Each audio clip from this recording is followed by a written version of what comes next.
Evelyn Sinclair smugly shunted me to a rustic cottage, unaware I owned the estate and funded the gala. Her smug smile shattered when Senator Thorne ignored her, walking straight to me. Before I continue, drop a comment telling me where you're listening to this from, and if you haven't subscribed yet, do it now. You won't want to miss the ending. I arrived a little early, as I always do. The evening was crisp, a perfect fall night, and the air smelled faintly of damp leaves and the expensive perfumes wafting from the arriving guests. I had chosen a simple, deep navy dress, one that was elegant, but wouldn't draw too much attention. My intention was always to blend in, to simply be another face in the crowd, observing the beautiful chaos. The estate, my home, hummed with activity. Lights twinkled like fallen stars in the ancient oak trees that lined the drive, guiding a procession of gleaming cars. Inside, the grand ballroom was already a symphony of color and sound. Delicate flowers, grown in my very own greenhouses, bloomed in magnificent arrangements, their scent mingling with the rich aroma of fancy foods. Women in glittering gowns, their jewels catching the light, drifted like butterflies, their laughter tinkling like wind chimes. Men in sharp tuxedos chatted with an air of importance, holding glasses of champagne. It was all for the Legacy of Hope Foundation, a cause very close to my heart, raising money for children's education. I felt a quiet swell of pride watching it all unfold. Every corner of this house held a memory for me. Every polished banister, every painting on the wall. It was a beautiful thing, seeing it so alive with purpose. I found a quiet spot near a window, enjoying the vibrant scene, when a familiar voice, sharp and a little too loud, cut through the gentle hum. "Martha, dear, you made it." I turned to see Evelyn Sinclair approaching, her smile a little too wide, her expensive silk gown rustling like dry leaves. Evelyn loved to be the center of attention, bustling about, making sure everyone knew just how vital she was to the event's success. She was always managing people, even when she wasn't really. She took my hand, patting it with a gloved hand before releasing it quickly. Her eyes, usually darting everywhere, settled on me with that particular look she had, a blend of pity and condescension. She leaned in conspiratorially, though her voice still carried. "Oh, Martha, dear," she began, her tone dripping with what she likely thought was sympathy. "I am so dreadfully sorry for the mix-up with the guest list and accommodations. We've had to put you in one of our smaller, shall we say rustic, guest cottages on the very edge of the property." She waved a dismissive hand vaguely towards the gardens. "It's really perfect for those who prefer a more simple charm, don't you think? I'm sure you'll be perfectly comfortable there, away from all the hustle and bustle of the main house." She gave a little laugh, a tiny tinkling sound, as if she just offered me the greatest kindness, suggesting my simple dress and quiet demeanor somehow destined me for a humble, chilly corner of my own sprawling estate. My smile didn't falter, but inside, I felt a familiar pang. Evelyn always had a way of making you feel a little less, even when she pretended to be gracious. I just nodded, my heart settling into a quiet rhythm. I knew exactly where that cottage was. It was lovely, of course, but it was indeed quite a walk, and certainly not where I usually stayed when I was visiting my own home. My eyes met hers for a moment, and I could see the satisfaction gleaming there, a tiny victory she thought she'd won. I simply offered a small, polite smile, already picturing the long, chilly walk across the grounds, away from the warmth and light of the main house. I had quietly moved away from Evelyn after she suggested the rustic cottage, choosing to wander through the main hall. I found myself drawn to the silent auction tables, admiring a beautiful landscape painting that reminded me of the rolling hills just beyond my own rose garden. It wasn't the most expensive piece, but it had a serene quality that spoke to me, a quiet beauty that offered a moment of calm amidst the bustling crowd. I liked to imagine where the artist had stood, what they had felt as they captured that particular morning light. That's the real magic of art, isn't it? Not just the price tag, but the story it tells and the feeling it evokes. The ballroom was growing warmer now, filled with the constant buzz of conversations, the soft clinking of glasses, and the gentle strumming of a string quartet playing a lovely classical piece. I noticed a small group of people, faces I recognized from various social committees and local philanthropic circles, gathering near the main stage. They were chatting animatedly, their laughter punctuated by the occasional loud exclamation. Evelyn, of course, was right at the center of it, her voice lilting a little higher and more dramatically than everyone else's. I instinctively took a small step back, preferring to be a quiet observer, to simply soak in the atmosphere. But Evelyn, it seemed, had a knack for finding me, even in a crowd. Her eyes, sharp and calculating despite her perpetually gracious smile, seemed to scan the room with an internal radar for anyone who wasn't quite conforming to her idea of social perfection. Mine, it seemed, was one such presence. She broke away from her little circle of admirers, sweeping towards me with a purposeful stride. A faint, slightly cloying scent of jasmine and expensive face powder preceding her. Her smile, though still plastered on, seemed a little tighter around the edges now. She approached just as I was about to discreetly move to another part of the room, blocking my path ever so slightly. "Martha, my dear," she exclaimed, her voice a little louder than necessary, ensuring that her small entourage of admirers, who had paused their conversation to watch, could clearly hear every word. She took my arm, a light, almost possessive touch, making it clear I was now part of her immediate sphere. "You're still here, tucked away in the shadows. I was just telling Mrs. Henderson and Mr. Davies how charming it is to see someone enjoying the evening in such a meditative way." She turned to the small cluster of people, gesturing to me with a delicate, manicured hand. "Martha truly has such a unique perspective, doesn't she? So wonderfully unfussed by all the excitement, while the rest of us are busy networking and making sure the bids are high." She paused, her eyes glinting with a familiar, self-satisfied sparkle. "Martha simply soaks in the atmosphere. It's almost as if she's a quiet observer, rather than an active participant in the spirit of the event."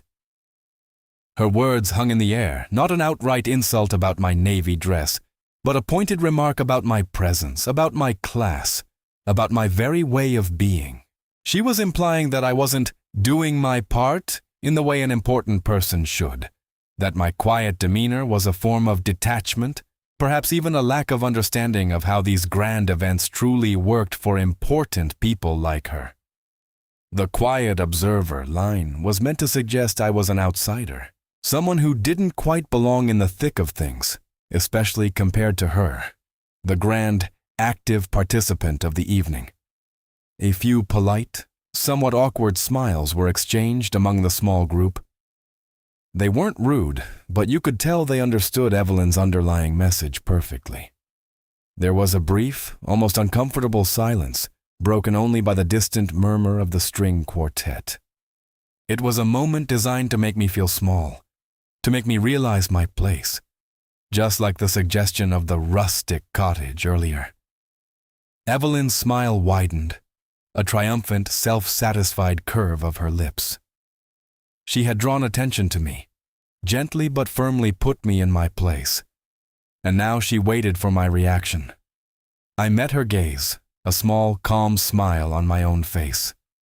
There was a gentle, quiet strength inside me that Evelyn could never quite grasp. I simply nodded slowly. "Oh, Evelyn, you are too kind," I replied, my voice soft but clear, carrying just enough to be heard by the little group. Sometimes the quiet moments are the most enriching, don't you think? It allows one to truly appreciate all the hard work that goes into making such a spectacular evening possible. I emphasized hard work, thinking of all the unseen hands that made my estate shine so beautifully. Thank you for noticing. I offered her a genuine, if slightly weary, smile, and then, with another polite nod to the assembled group, I gently disengaged my arm from her light grasp. Now, if you'll excuse me, I believe I saw a charming display of antique books over by the library. I simply must have a closer look. I turned, and without another word, made my way with quiet dignity towards the quieter wing of the house, leaving Evelyn standing there, her triumphant smile perhaps a little less certain now. The long walk to the rustic cottage on the very edge of the property was still ahead, and I felt a faint chill just thinking about it. But the thought of those quiet books felt like a warm embrace, a promise of peace. I made my way through the elegant crowd, past the clinking of champagne glasses and the murmur of polite conversation, heading towards the library wing. Evelyn's words still echoed faintly in my ears, but I let them drift away like smoke. I always found peace in the quiet corners of the house, especially when it was filled with the vibrant energy of a grand event. In the library, the scent of old leather and polished wood was a comforting balm. I wasn't just observing the antique books. I was observing the people, too, the ones who truly made the evening special. I noticed a young woman in a crisp uniform, her brow furrowed in concentration as she meticulously rearranged a stack of programs that had been dislodged by a passing guest. She looked a little frazzled, but her attention to detail was admirable. I offered her a soft, encouraging smile as I passed, and she returned it with a small, grateful nod. Further down the hall, a server tripped slightly, almost dropping a tray of delicate pastries. I instinctively reached out a hand, steadying the tray for just a moment, though he barely noticed in his haste. He simply mumbled a quick apology and moved on. It wasn't about being seen or thanked. It was about the small, quiet acts of kindness that stitched the fabric of an evening together. I spent some time admiring a particularly lovely piece of pottery on display, a deep blue vase with intricate silverwork. It was a beautiful contrast to the grand oil paintings, offering a touch of quiet elegance. As I watched the steady flow of people, I couldn't help but feel a warm appreciation for the countless individuals working behind the scenes. They were the true architects of the night's magic, making sure every detail sparkled, every guest felt welcomed, even me, tucked away in my rustic cottage plans. My eyes then caught sight of a young man bustling through the main foyer. He had bright, earnest eyes, and a perpetually worried but determined expression. This was Benjamin, one of the event coordinators. He was everywhere at once, directing a caterer here, checking on the sound system there, a discreet earpiece nestled in his ear, constantly on the move. He looked a bit weary, a faint sheen of perspiration on his forehead, but his movements were efficient and his smile, when he offered one to a passing guest, was completely genuine. He clearly cared deeply about making sure everything was perfect. I watched him for a while, a quiet admiration blooming in my chest. He was working so hard, pouring his heart into making this night a success for the children's education, just like I was, in my own way. He paused near a large floral arrangement, adjusting a stray lily petal with a gentle touch, his gaze sweeping over the room, checking on everything. He seemed to be taking a quick, almost imperceptible breath, gathering himself. As he turned to move to his next task, his eyes met mine for just a fleeting moment. I offered him a small, warm smile, a genuine smile of appreciation for his tireless efforts. His face, which had been etched with concentration just moments before, softened instantly. He returned my smile, a little shyly, but with a real spark of warmth in his bright eyes. He didn't know who I was, of course, just another guest in a sea of faces, perhaps a quiet, older lady. But his smile held no pretense, no calculation, just a simple, human kindness. He gave a slight nod, a silent acknowledgement, and then, without missing a beat, he straightened his tie and continued his journey across the busy ballroom, his mission to ensure a perfect evening unwavering. That simple exchange, a silent understanding of effort and genuine care, filled me with a quiet warmth that the grandest compliments never could. The evening was still young, and I knew my walk to the cottage would be long, but that small, kind interaction felt like a small, unexpected gift. I had found a quiet little reading nook in the library, tucked away behind a tall, carved mahogany bookcase filled with leather-bound volumes.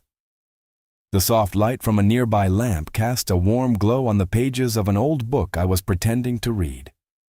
It was a comfortable spot, perfect for observing without being observed. The distant murmur of the party was a gentle hum here, like a soft, far-off melody. I was enjoying the peace, letting the subtle injustices of the evening roll off me. I knew my real place, and it wasn't defined by Evelyn's dismissive remarks. My moment of calm, however, was not meant to last. A distinct, high-pitched laugh, one I knew all too well, pierced the quiet of the library. Evelyn, it seemed, had decided to extend her grand tour of the estate, or perhaps she was simply on the hunt for more opportunities to assert her imagined authority. She swept into the library with a small entourage of equally glittery ladies, their chatter echoing a little too loudly among the hushed shelves. Her eyes, ever watchful for anything that didn't quite fit her perfectly curated vision, immediately landed on me. A flicker of annoyance crossed her face, quickly replaced by her familiar, overly gracious smile. She straightened her shoulders as if preparing for a grand pronouncement, and began to make her way directly towards my quiet nook, her high heels clicking sharply on the polished wooden floor. The ladies trailing behind her paused, their expressions shifting from polite interest to curious anticipation.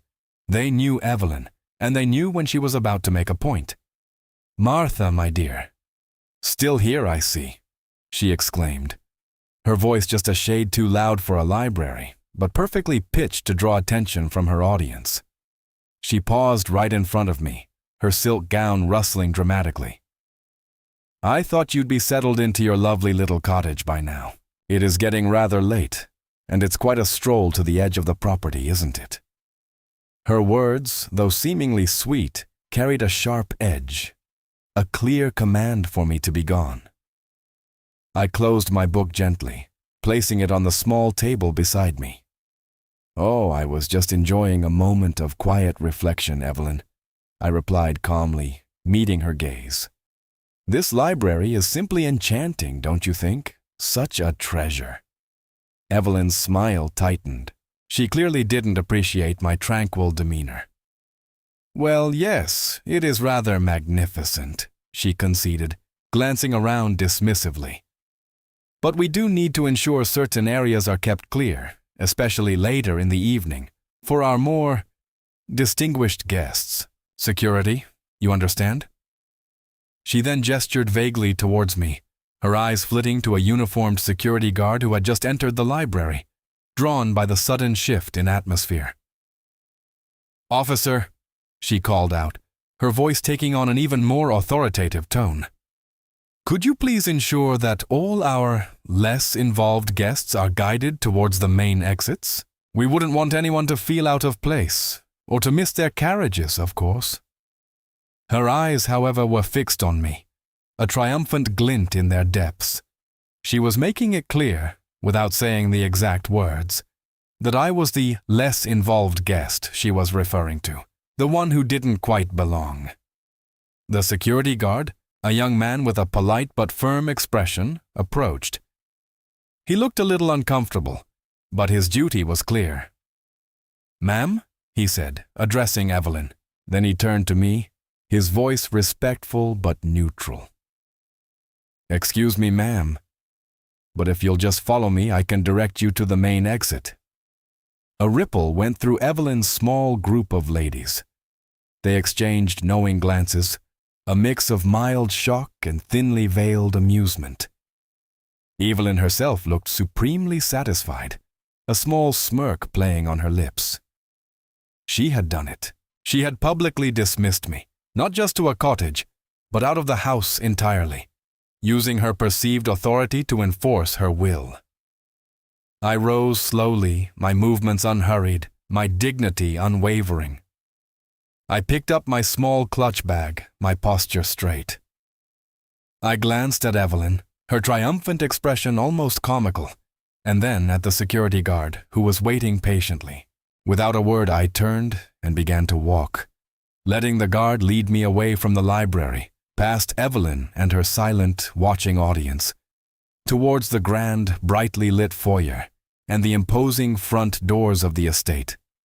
The cold night air, I imagined, was just beyond them, promising a long, lonely walk to that rustic cottage.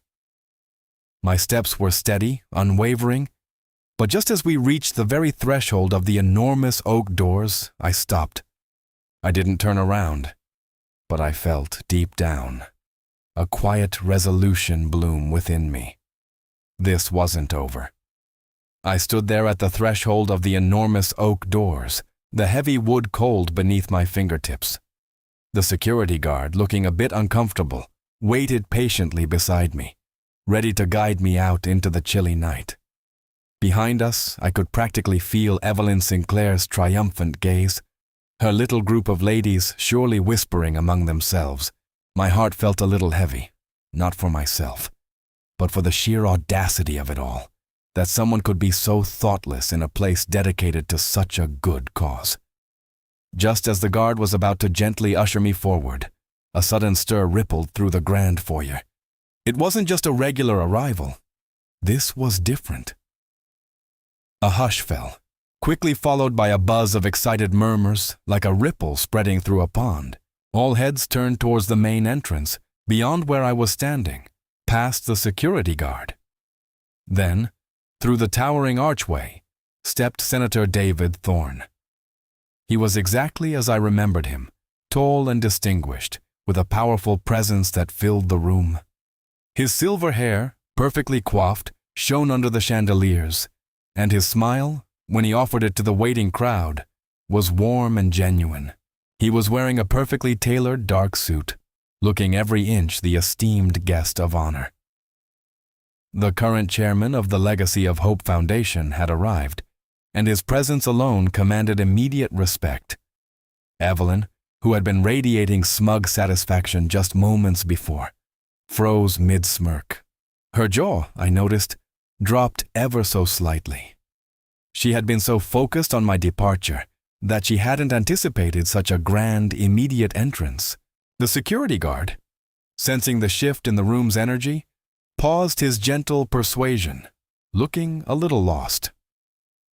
Senator Thorne's eyes, bright and intelligent, swept across the room. He exchanged a few polite nods with some of the dignitaries and smiled at the camera flashes. But his gaze didn't linger. He seemed to be searching for someone, his friendly expression slowly becoming more intent. And then, his eyes landed on me. His smile didn't just widen, it transformed, becoming absolutely radiant, full of genuine joy and a deep, abiding affection. He didn't hesitate. He didn't stop to greet anyone else. He simply began to walk with a purposeful stride, right across the entire magnificent foyer, making a beeline directly for me, passing all the glittering guests and important faces as if they weren't even there. And since you've made it this far, go ahead and hit that like button. It really helps me keep bringing stories like this. He walked past Evelyn, who was now standing completely rigid, her carefully constructed composure threatening to shatter like fine glass. He didn't even glance her way, his focus solely on me, standing quietly by the door. He reached me, his face beaming with unconcealed delight, and without a moment's hesitation, he took both of my hands in his, clasping them warmly, almost reverently. His grip was firm, his eyes full of warmth and respect. "Martha, my dear," he said, his voice ringing out clear and warm, easily audible over the suddenly hushed crowd that had been trying to follow his every move. "It gladdens my heart beyond measure to see you here. Your presence truly graces this entire evening. You know, without your quiet strength and unparalleled generosity, none of this would even be possible." He made sure to emphasize unparalleled generosity, with a significant glance that seemed to sweep over the entire room, and most pointedly, over Evelyn Sinclair, who was now utterly, completely still, her face a mask of disbelief. The security guard, who had been about to escort me out, looked at me, then at the senator, then back at me, his eyes wide with surprise and dawning understanding. The entire room seemed to hold its breath, every single person recalibrating everything they thought they knew.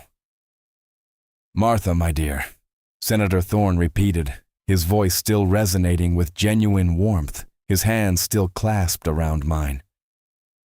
The room was utterly silent now, every eye fixed on us. Evelyn, I could see her peripherally, was still frozen, her mouth slightly agape, her carefully painted smile completely gone. The young security guard, who had been about to escort me out, looked between the senator and me with wide, bewildered eyes, his polite neutrality replaced by open astonishment.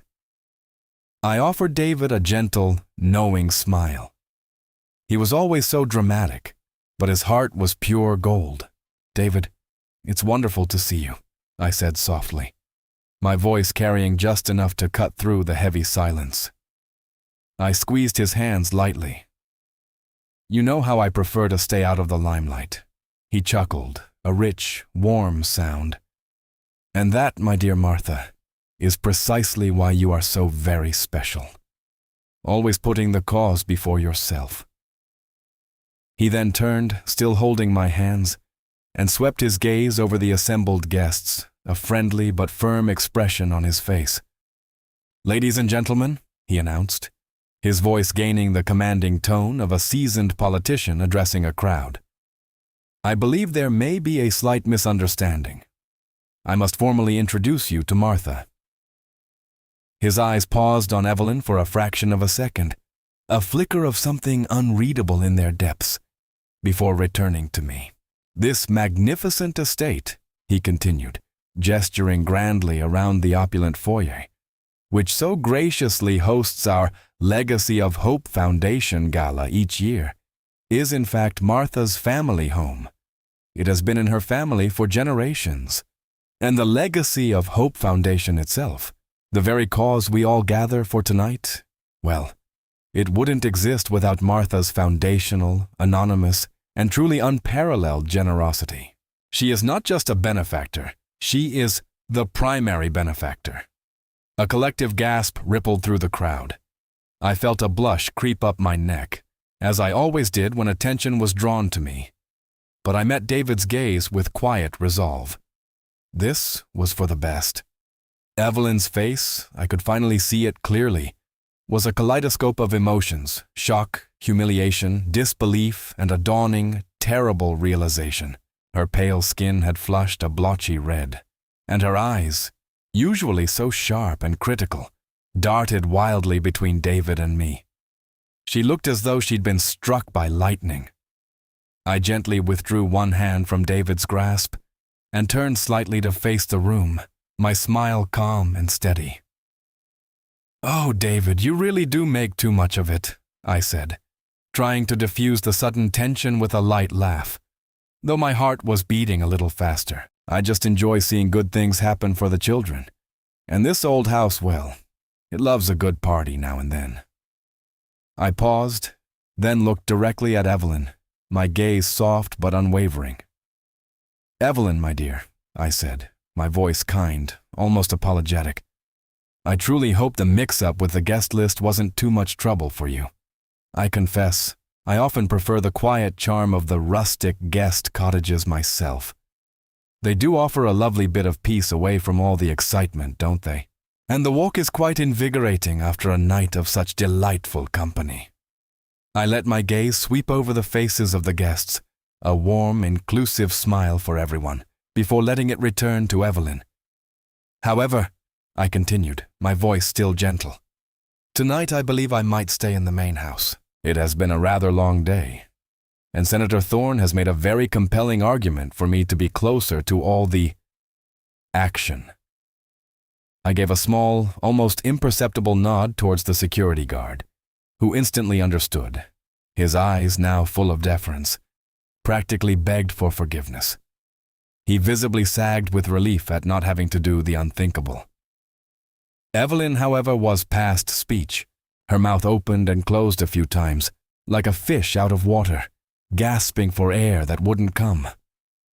The carefully constructed facade of the ultimate social butterfly, the woman who managed important people, had utterly collapsed. All the air seemed to have left her. The words she wanted to say, the excuses she wanted to make, simply wouldn't come out. She looked utterly and completely undone, standing there in her expensive silk gown, watching her entire social standing crumble around her. The silence from her was louder than any outburst could have been.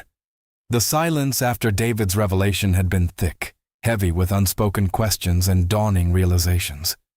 Then, like a dam breaking, a wave of whispers, soft at first, began to spread through the opulent foyer. It wasn't a loud noise, but a constant rustling murmur, like dry leaves skittering across the floor, filled with incredulity and frantic recalculations. I could feel eyes on me, then on Evelyn, then back to me, trying to piece together the puzzle that had just been so dramatically laid bare. I remained calm, a small, polite smile still on my face, though a quiet warmth bloomed in my chest. It wasn't about victory, but about justice. David, bless his heart, still held one of my hands, his presence a comforting anchor. He gave my hand a reassuring squeeze, his eyes twinkling with a mischievous delight that only a longtime friend could share. He had seen the way Evelyn had treated me, not just tonight, but often over the years, and I knew he was enjoying this moment of truth, not out of malice, but out of loyalty. Evelyn, meanwhile, stood utterly motionless, a tragic figure in her expensive gown. Her face, which had been so animated with self-importance just moments ago, was now pale, almost ashen. Her eyes were glazed over, reflecting the glittering lights of the chandeliers but holding no sparkle of life.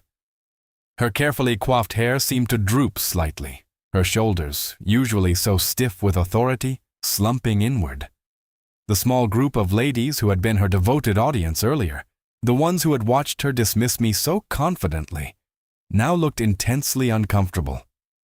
One of them, a Mrs. Albright, shifted her weight, then took a tiny, almost imperceptible step backward, creating a sliver of distance between herself and Evelyn. Another lady, Mrs. Henderson, pretended to be fascinated by the intricate pattern of the marble floor, pointedly avoiding Evelyn's gaze. It was a silent, graceful dance of disassociation. The security guard, who had been on the verge of escorting me out, now stood a respectful distance away, his face a mixture of mortification and awe. He kept glancing at me, then at David, as if trying to memorize every detail of this unprecedented scene. Guests who had been sipping champagne now held their glasses suspended in mid-air, their conversations completely forgotten.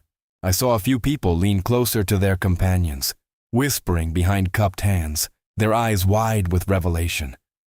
I even caught a glimpse of Benjamin, the event coordinator, standing near the edge of the foyer, his bright eyes wide as saucers, a look of utter astonishment on his face.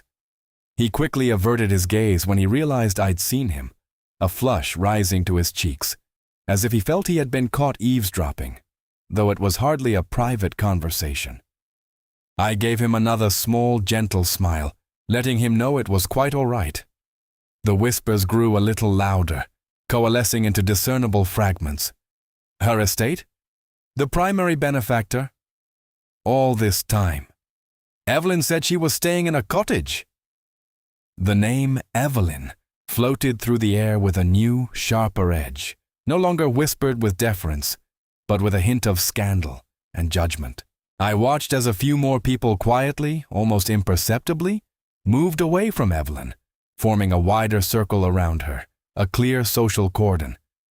The social butterfly was now isolated, pinned, and motionless. Evelyn finally seemed to stir, a slow, painful blinking of her eyes. She swallowed hard, her throat visibly bobbing, and then she tried to force a smile, a pathetic, wavering attempt that failed miserably. Her hands, which had been clutching her clutch bag so tightly, now trembled. She was completely undone, stripped of her carefully constructed persona in front of everyone she had tried so hard to impress. I knew this was her moment of ultimate exposure, and I felt a pang of something akin to pity, despite everything. But justice, sometimes, demands a public reckoning. David, ever the diplomat, smoothly shifted the focus, gently drawing my arm through his, signaling to the room that the moment of awkward silence was drawing to a close. I looked out at the sea of faces, some embarrassed, some curious, some even a little chastened. My gaze lingered for a moment on Evelyn, who still looked utterly shattered. I drew a quiet breath, and then, my voice clear and calm, echoing softly through the still attentive room, I spoke. "Well," I said, a gentle, almost whimsical tone in my voice, "I suppose now we all know my little secret." The murmurs from the guests continued, a low, buzzing hum that followed us as David, still holding my arm gently, guided me away from the center of the foyer. We didn't go far, just to a slightly quieter corner near one of the large tapestries, where the light was a little softer. Evelyn, still standing stiffly by the grand doors, was now surrounded by a noticeable emptiness. Her former admirers had drifted away, leaving her isolated in the very space she had tried so hard to dominate. It was a stark visual, almost heartbreaking, if you didn't remember her earlier arrogance. "Martha, my dear," David said, his voice dropping to a confidential whisper, though his eyes still held that protective glint. "Are you quite all right? I am so terribly sorry this had to happen this way." Evelyn. Well, she simply overstepped. I squeezed his arm. "I'm perfectly fine, David. A little surprised perhaps that my quiet existence was so publicly upended. But fine. And yes, Evelyn certainly overstepped." I paused, my gaze drifting to where Evelyn stood, a lone figure in the shimmering light. It's not just about me, though, is it? It's about the spirit of the foundation, the children. Her behavior tonight, and frankly, over the years, has often been at odds with the true generosity and humility we hope to foster. David nodded gravely. "Precisely my thought. She's often been more concerned with appearances than genuine contributions. Her position on the committee, while seemingly useful, has often been fraught with complications, and her treatment of you tonight, in your home, was simply beyond the pale." He looked at me, a question in his eyes. "What would you like to do, Martha? As chairman, I can assure you that any decision you make regarding the foundation's operations will be fully supported." I took a deep breath. It wasn't about punishment, but about setting things right. I don't believe Evelyn's heart is truly in the right place for the legacy of hope, I said softly, choosing my words carefully. Her focus is on other things. It would be best for the foundation if she stepped down from her committee duties, effective immediately. And perhaps, for the sake of integrity, any future invitations to participate in our events or to host here at the estate should be re-evaluated. David's expression was firm. "Consider it done, Martha. It's the right decision for the foundation. We need people whose hearts are truly aligned with our mission." He glanced around, then spotted Benjamin, the kind event coordinator, still looking a little overwhelmed but attentive. David caught his eye and beckoned him over. Benjamin approached us, his earnest eyes wide, his posture a mixture of respect and nervousness. "Senator Thorne, ma'am," he said, acknowledging us both with a slight bow of his head. "Is everything all right? Can I assist with anything?" David put a reassuring hand on Benjamin's shoulder. "Benjamin, you've been doing a remarkable job tonight. You've shown a great deal of diligence and, more importantly, kindness. There's a delicate matter I need your help with, if you wouldn't mind." He then explained the situation to Benjamin in hushed, clear tones, emphasizing the need for discretion and dignity. He outlined what needed to be communicated to Evelyn: a polite, firm removal from the committee and a re-evaluation of her future involvement, all presented as a mutual decision for the good of the foundation. Benjamin listened intently, his expression shifting from awe to a quiet determination. He glanced towards Evelyn, then back at us. "Yes, Senator. Ma'am. I understand completely. I'll handle it with the utmost respect." He took a steadying breath, straightened his jacket, and with a newfound air of quiet authority, began to walk towards Evelyn. I watched him go, a small, hopeful feeling stirring within me. Benjamin, a young man who understood true service, was delivering a message of consequence, not of revenge. He approached Evelyn with a polite, deferential posture, speaking in low, even tones. I couldn't hear the exact words, but I saw Evelyn's head snap up, her eyes narrowing, then widening in a fresh wave of disbelief. She started to speak, her hand lifting as if to protest, but Benjamin, maintaining his polite but unwavering stance, gently shook his head, offering a soft but final gesture. Her shoulders slumped. The last vestiges of her pride seemed to drain from her, leaving her utterly defeated. The fight had gone out of her. Without another word, she turned, her silk gown trailing listlessly behind her, and began to walk. Not towards the main ballroom, not towards any of the remaining guests, but directly towards the main doors, the very ones she had tried to have me ushered out of just moments before. Her departure was silent, a stark contrast to her grand entrance and her boisterous presence throughout the evening. No one called out to her. No one offered a comforting word. The whispers of the guests followed her, like a soft, judging wind. She walked out of my house, out of the gala, and out of the Legacy of Hope Foundation. A solitary, shrunken figure, leaving behind only the echoing silence of her shame. The night was still young for many, but for Evelyn Sinclair, the party was definitively over. The elegant chatter in the foyer slowly began to resume, albeit with a new undercurrent of hushed excitement and speculation. David, ever the gracious host, smoothly transitioned into welcoming other arriving guests, but not before giving my hand another reassuring squeeze and a knowing wink. I smiled, watching him effortlessly navigate the newly re-energized crowd. He was a master at turning potential awkwardness into an opportunity for warmth. I, however, felt a gentle pull towards a different corner of the room.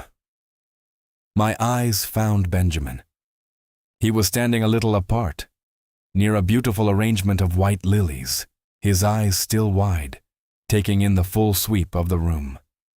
He looked a bit like a deer caught in headlights, but beneath the surprise, I could see a spark of genuine satisfaction, perhaps even relief. He had just handled a very delicate situation, asking Evelyn Sinclair to leave, and he had done it with such quiet dignity, despite the obvious shock of it all. I quietly excused myself from a brief conversation with a charming old acquaintance and made my way towards him. He spotted me approaching and straightened his shoulders, a nervous but respectful smile appearing on his face. "Ma'am," he said, his voice a little softer now, tinged with a newfound deference. "Everything is under control. Mrs. Sinclair has departed." I reached him and offered him a warm, genuine smile. "Thank you, Benjamin," I said, my voice soft but clear. "You handled that with remarkable grace. It truly took a great deal of poise." He blushed faintly, looking down at his polished shoes for a moment, before meeting my gaze again. "It was an unexpected evening, ma'am." "Indeed," I agreed, a gentle laugh bubbling up. "But I wanted to thank you, Benjamin. Not just for tonight, though your professionalism was exemplary. But I noticed you earlier in the evening, when the room was so busy and you were working so hard. Your quiet attention to detail, the care you showed, even to the small things like adjusting a lily petal. And," I paused, a little twinkle in my eye, "your kindness. I saw that too." He looked genuinely surprised, as if no one had ever truly noticed him like that before. "I just try to make sure everything runs smoothly, ma'am. For the children." "And that," I said, placing a gentle hand on his arm, "is precisely why I wanted to speak with you. That selfless spirit, that genuine dedication to the cause. It's invaluable." I looked around the room at the glittering chandeliers, the beautiful art, the bustling guests, all contributing to the cause. Benjamin, the legacy of hope. Foundation is truly dear to my heart, and it's only as strong as the people who serve it with genuine care and integrity. You have those qualities in spades.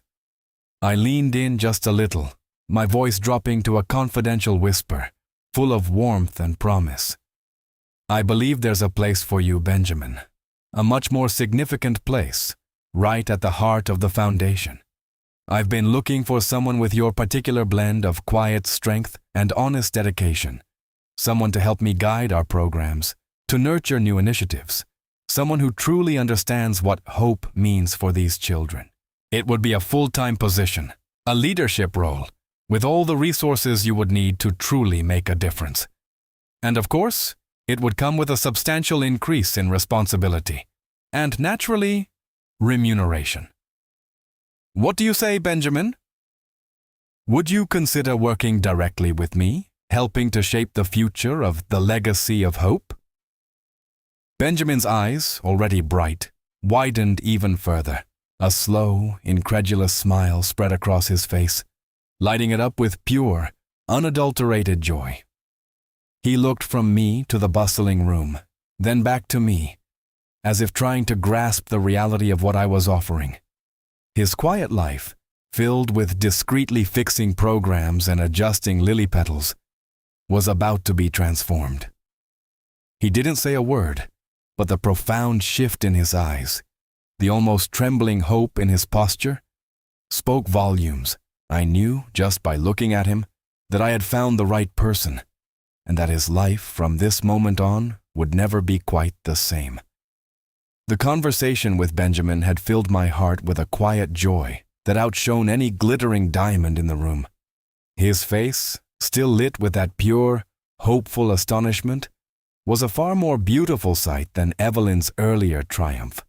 I knew he was the right choice, a young man who truly understood the spirit of service. As I watched him discreetly move away, perhaps to let the incredible news sink in, I felt a deep sense of contentment. The night was drawing to a close for me, even though the gala still hummed with life. Guests were slowly starting to gather their wraps, their laughter a little softer now, their conversations winding down. I looked around the beautiful foyer, at the magnificent chandeliers casting a warm glow on the polished marble floors, at the vibrant art that still graced the walls, at the last few waiters circulating with trays of sparkling water. This house, my home, felt more alive tonight than it had in a long time, filled with purpose and hope. I knew, however, that it was time for me to slip away, just as I had arrived. Quietly, without fanfare. That was always my way. I found my simple navy wrap draped over a chair in a less trafficked corner, retrieved my small clutch, and began to make my way towards the grand oak doors. The same doors Evelyn had tried to have me escorted out of. The same doors Benjamin was preparing to bring me tea and a blanket for. The thought brought a soft smile to my lips. Benjamin's kindness had been a warm lamp in a chilly night.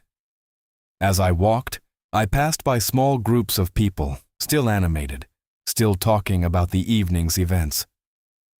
I overheard snippets of conversation, hushed whispers about Senator Thorne's unexpected declaration, about Evelyn Sinclair's sudden and silent departure.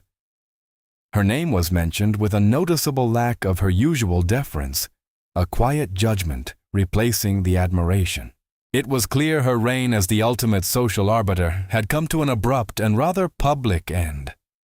I felt no triumph in that, only the quiet satisfaction of seeing a balance restored. I reached the large oak doors, now slightly ajar to allow the egress of the departing guests. The cool night air, crisp and fresh, wafted in. Just beyond, my old sedan waited discreetly. Not the gleaming luxury car of many of the other guests, but a comfortable, familiar vehicle. I paused at the threshold, taking one last look back at the brilliant spectacle of the gala. The lights glowed, the music, now a soft, lilting piano tune, drifted through the air, and the laughter of the guests echoed gently.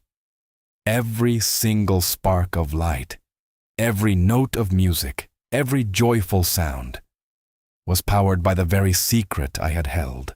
Evelyn thought she was dismissing me to a humble cottage, away from the hustle and bustle.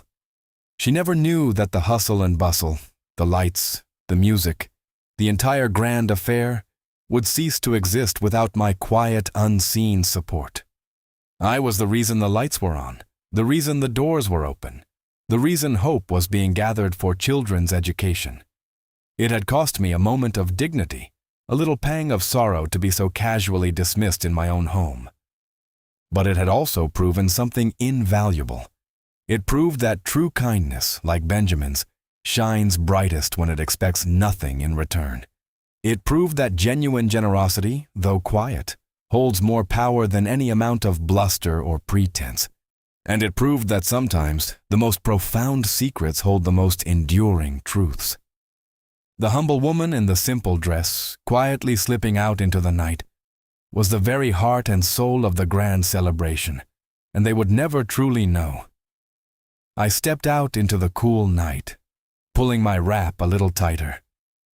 The long walk to the rustic cottage was no longer ahead of me. Instead, it was a peaceful drive home, a journey filled with the quiet joy of knowing that good had been done, and that justice, in its own gentle way, had been served. If this story moved you, subscribe to the channel, leave a like, and share it with someone who needs to hear this today.